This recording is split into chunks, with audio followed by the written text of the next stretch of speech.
Sanibonani nonke babukeli enibukele le video. Umuntu ekhaya okhulumayo.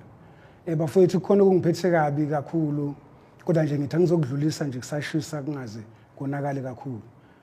Kune page lana elivelile lana elibeka isithombe sami la bekuthi ngivelelwe umshophi, ngihanjelwe inhlokwe ekhaya.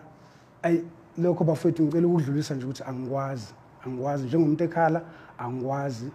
Naye lo muntu ke uyibiza ipage lakhe libiza umuntu ekhala Legacy, angazi ulikhophile or kwenzakaleni, kodwa nje ngizonixwayisa ngokuthi leli page linama followers awu 2.1 thousand akusilona likamuntu ekhala lelo page. Elikamuntu ekhala lina 5.3 wama followers.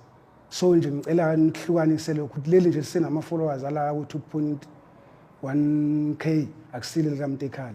Ilokho nje bengithi ngingazise ngakho ningaze niduke. Cha, angabi nankinga, ubaba vela ngisenaye, umama usekhona phela usadla amabele. Ngisho ukuthi lona okhuluma lokho nje ukuthi angisenabazali ngihlele umshophi ukuhamba inhloko, cha unephutha kakhulu.